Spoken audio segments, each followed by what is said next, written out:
మాజీ మంత్రి కొడాలి నాని అనుచరులను పోలీసులు వరుస అరెస్టులు చేస్తున్నారు. అధికారంలో ఉండగా చేసిన అరాచకాలపై పోలీసులు చర్యలు చేపట్టారు. 9 మంది వైసీపీ యువ నేతలను అరెస్ట్ చేసిన గుడివాడ 1 టౌన్ పోలీసులు పెదపారుపూడి పోలీస్ స్టేషన్ కి తరలించారు. 2022 డిసెంబర్ 25న టీడీపీ మాజీ ఎమ్మెల్యే రావి వెంకటేశ్వరరావు వస్త్ర దుకాణంపై పెట్రోల్ ప్యాకెట్లతో దాడి చేసి అరాచకం సృష్టించారు.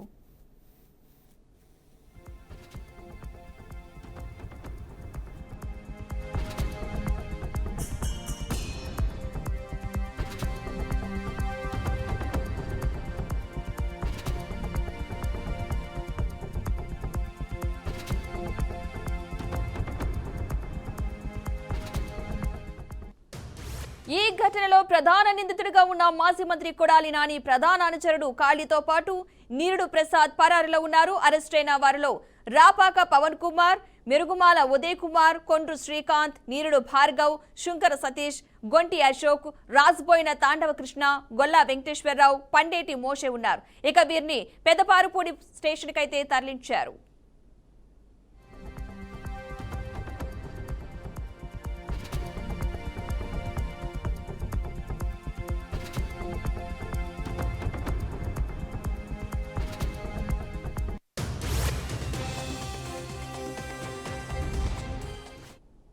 ఇదే అంశానికి సంబంధించిన పూర్తి సమాచారాన్ని మా బ్యూరో చీఫ్ శాంబశివరావు మరింత సమాచారం అయితే అందిస్తారు.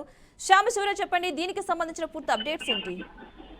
మొత్తంగా చూసుకోవచ్చు, మాజీ మంత్రి కొడాలి నాని అనుచరులను పోలీసులు అయితే వరుస అరెస్ట్ చేస్తా ఉన్నారు. అధికారంలో ఉండగా చేసిన అరాచకాలపై పోలీసులు అయితే చర్యలు చేపట్టారు. 9 మంది వైసీపీ యువ నేతలను అరెస్ట్ చేసి Gudivada 1 town police station Pedapudi police station కి తరలించారు. అయితే 2022లో డిసెంబర్ 25న టీడీపీ మాజీ ఎమ్మెల్యే రావి వెంకటేశ్వరరావు వస్త్ర దుకాణంపై పెట్రోల్ ప్యాకెట్లతో దాడి చేసి అప్పుడు అరాచకం సృష్టించారు. అరాచకానికి సంబంధించి అప్పుడు సంచలనమే రేపిందని చెప్పాలి. అయితే ఈ ఘటనలో ప్రధాన నిందితుడిగా ఉన్నటువంటి మాజీ మంత్రి కొడాలి నాని ప్రధాన అనుచరుడు కాళీతో పాటు నిరుడు ప్రసాద్ పరారీలో ఉన్నారు. అరెస్ట్ అయిన వారిలో రాపాక పవన్ కుమార్, అదేవిధంగా మెరుగుమాల ఉదయ్ కుమార్, కొండ్రు శ్రీకాంత్, నీరుడు భార్గవ్, శంకర సతీష్ తో పాటు మరికొంతమంది ఉన్నారు. మొత్తంగా ఎక్కడ వీళ్ళు ఉన్నారని చెప్పేసి కూడా అయితే గాలింపు చర్యలు అయితే మిగతా ఎవరైతే ఉన్నారో వాళ్ళపై గాలింపు చర్యలు అయితే చేపడుతున్నటువంటి పరిస్థితి అయితే కనపడతా ఉంది. ఎందుకంటే ఆ రోజు అక్కడ పూర్తి స్థాయిలో కూడా అరాచకం సృష్టించడమే కాకుండా తీవ్ర స్థాయిలో దాడి చేసి అక్కడ అడ్డొచ్చిన వాళ్ళని కొట్టడం, పెట్రోల్ తో అక్కడ చుట్టుపక్కల వాళ్ళందరినీ కూడా భయాందోళనకు గురి చేసినటువంటి పరిస్థితి అయితే నెలకొందని చెప్పుకోవాలి. మొత్తంగా ఈ